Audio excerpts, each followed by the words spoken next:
Hello and welcome to Alternate History of the World, Episode 1. So we're going to start in Europe, where Germany does the Anschluss on Austria in 1936. And if I get the bus size, they're going to start deciding troops very quickly, and they're going to go over to Vienna if I turn on the cities and capitals. We can see they're on their way to Vienna. But then, literally the day before this invasion started, a country guaranteed their independence. So they joined the war. And that country, Italy, yeah. There's not going to be an Axis this time around. So technically Ethiopia is on the side of Germany. I'm not sure about the French lines here. I'm just gonna make it up as I go along. So it's gonna be like something like this. I know it took I know it took a while for them to invade, but now they're also invaded Austria, so it's gonna take Germany, so it's gonna take a while as Italian troops arrive on the French line and enter into Munich, and Germany is like, oh. As another country joins the war, Poland. They want to get the Polish territories in Germany, so they start an invasion going in and just grab some lands. As Germany, that is like, Soviets. Lana do the battle of Ribbentrop and activate it, and they're like, yes. The Soviet Union officially joins the war, declaring war on Italy, Poland, and Austria. And the rest of the world is not involved at all in this war because they didn't invade Poland. The Axis didn't invade Poland. It was the Poles that invaded the Axis in this timeline. So, yeah. The Soviets are like, yeah, we'll join the Allied zone. So in this World War II started in 1936 as they pushed against the border of Lithuania, and they enter into Poland and mass speed, and Poland decides to retreat. They retreat out of some of the territories. They don't fully retreat out of Silesia though, as Italy says, uh-oh. And they just, in fact, meanwhile, they separately declare war on Czechoslovakia, starting the Italo-Czech War of 1937, as they just invade, capture Prague, and then enter into, yeah, and Poland and troops disobey an order of the commanders, invade, and just makes just a fat person surrender. As yeah, they start pushing back against the Germanic troops as into the Europe. The little charges not join because they're Italy's gonna win this war. Meanwhile, the country joins. I'm not gonna show the colonies because it doesn't matter. France joins. They're gonna just yeah. So Germany's just gonna be gone this time. Meanwhile, a stalemate occurs right along this border here, and a little bit into the Soviet Union as Ukraine, well, part of Ukraine is liberated under Polish control, and then they enter into Germany. Berlin is captured in 1938, and Germany surrenders 1939. And now it's time for the treaty of the Great European War of 26. Okay, so the treaty entails that Poland gains this territory here. These territories that are now highlighted in blue is what Poland gains from the so-called victory, where they actually lost territory, but the victory against the Germans and the Czechoslovaks, they gain, if I turn off capitals, they gain all of this blue land here. Now, Poland does not leave the treaty because it still has to debate with the Soviets, and the debates are not over, and the debates entail that this is what the new borders look like.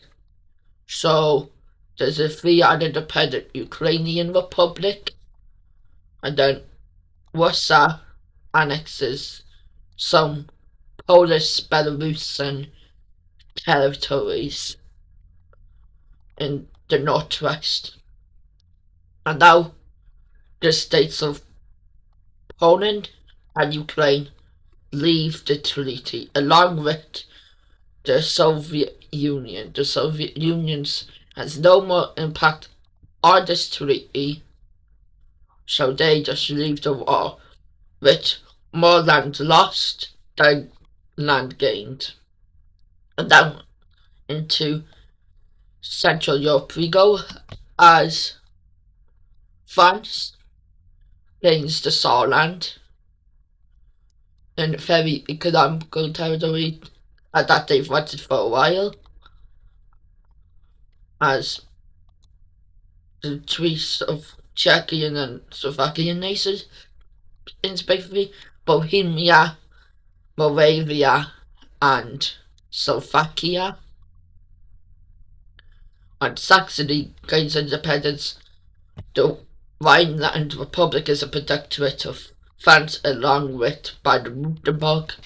Meanwhile, Austria is technically united with Bavaria, but on the map for now it's separate. And then the rest of this is the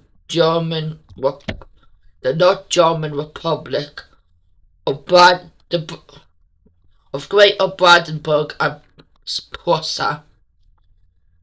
So that's the war over, and also here is full annexation by the Italians. Why was I like that the name for a second? I don't know. But full annexation of Ethiopia by the Italians happens from an Italian East Africa, as the rest of it. No, right, so Europe is very different in 1940, and Japan in 1940, this timeline is 1940, declares war on China, on the rebellions across China. Now, this is going to be very different than real life because I have no clue what the front times were like in China, and also it's a different year that it started. So they declare war on not just China, but also Tibet just to gain a small territory. So yeah, and they're like, oh no, China's getting, because the capital's already taken by the Japanese. Some nations send to their allies as puppets join the war. Mongolia joins the war, the British Raj joins the war, and France Indochina join the war. But they don't declare war on Tibet, they only declare war on China, so I'm going to make this green because it's a different conflict now. So, oh, our world and Han troops enter into the south, and they say we are the liberators. Meanwhile, the communists officially declared the People's Republic of China, which is already, but they're just getting a whole bunch of land. They leave the Chinese United Front, and yeah, all of this is now a part of the communist belt along with Mongolia, but Mongolia might take some inner Mongolian territory. Now, Tibet is they just are invaded by the People's Republic of China, but only up not here, as China starts to fall as communist, fascist, republican, and monarchist forces come into the last two major cities, which are captured by the Japanese and the British respectively. And now, oh, it's time for the treaty of the Chinese War. Okay, so this is the treaty of the Chinese War. So the only fully independent state is the People's Republic of China. Mongolia annexes Inner Mongolia. Manchuria annexes the Greater Beijing area. Japan puppets this coastal state as the state of China, which is fascist state located in the central coast of China, as stated. I need to get rid of all this red. Now Japan is out of this treaty, as Tibet is reduced to actual Tibet. This is the Tibet province. As the British formed the Kingdom of China, aka British China, like British was, and France and annexes the southern coastal territories here, and then and they get rid of this border, so there's now a big France Indochina along the coast, which is now known as French South China, which leaves the war, as the remainder territory is an independent state, but it's a French protectorate. It's just like the Rhenish Republic over here in Germany. It is the Chinese Republic, South China, South Chinese Republic, and now we copy the capitals and paste them where the capitals go. So the monarchist Chinese capital is here. The Republican is here. The fastest capital is here. I think that's Shenzhen. But I'm going to move this capital here. As you know, that's going to be Manchuria's capital. As the communist Chinese capital will be right along here up north. So there's the North Chinese People's Republic. Yeah. The year is 1945 and the world is very different.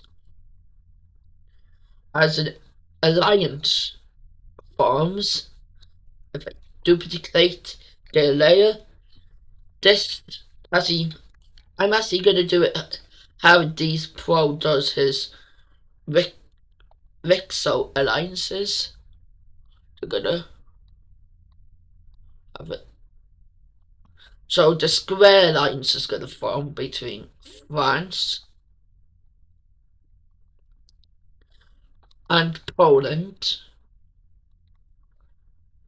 The Rhineland Protectorate, the Baden-Württemberg Protectorate,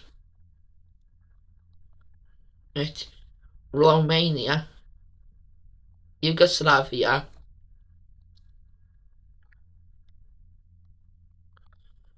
the colonies of France. So I'm just going to do big square there and a square there, a square here, one there. Add the Chinese Protectorate.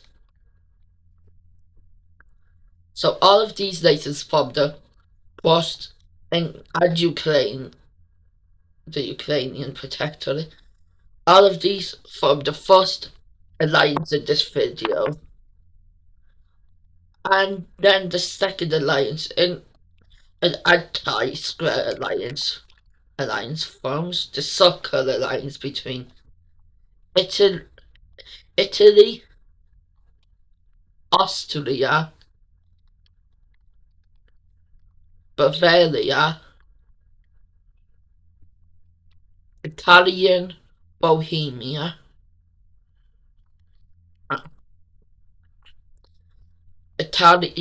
Italian Albania. These all form the circle alliance, aka the fascist union, which is all fascist nations. And I'm actually gonna do another layer, which is the ideology layer. So France, I'd say, would be democracy. There's no corrupt democracies. These layers, my ideology, going to be sown here. But instead, the light color is going to be protect the democratic protectorate. So if it's a lighter color of a country, then that means it's a protectorate of a country with the. Now, why is the democratic Austria joined the fascist alliance? Because Italy protects them. So pretty much, well, there's going to be another one called an ideology called constitutional monarchy. So constitutional monarchy. You believe Belgium was a constitutional monarchy? Netherlands, the UK. I'm not going to include the economies in this. But, for instance, over here, this is a protectorate. So that has the color.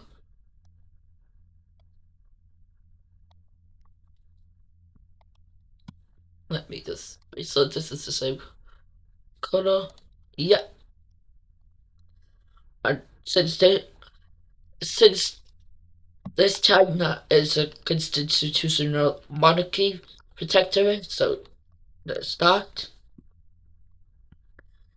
There's also communist nations in the world, which is the People's Republic of North China, People's Republic of Mongolia, People's Republic of Tiny Tuva, People's Republic of Kyrgyzstan, aka Xinjiang. I think it's the Soviet Union. This world's communist bloc. Meanwhile, the fastest was in this pro has the Dutch colour, and this is the Dutch colour as well. Is Manchuria, Korea. Well, Korea is a part of the Japanese Empire. So I'm gonna undo that and just do one big fascist symbol here, because technically this is not independent. Technically it's part of Japan, but just like a local government, just like how Manchuria is a local government, but Manchuria has more autonomy than China. Italy is fascist, Bavaria stays fascist, Bohemia fascist, and is Saxony a part of the alliance? No. As Poland democratic. I'm gonna make this the rest on my own in the next episode, before the next episode. So one last event is gonna happen. It is going to be the reunification of one nation. Now these people are seeing how the world has gone to nuts and lots of wars are happening, and just, yeah, they from the three clans of the Kalmar Union. So the Kalmar Union looks like, basically, if I highlight it, sorry, there's a fly attacking me. That's why I go silent sometimes if there's a fly attacking me. This is the new Kalmar Union. Highlight. So yeah, the Kalmar Union has formed, and that is the end of today's episode. Hope you enjoyed. Like and subscribe, and see y'all in the next episode of Alter the Future, Alter the History of the World, Season 1. I don't know if there's going to be Season 2. Probably not. It'll probably go to Alter the Future of the World. I don't know how it will correlate to that.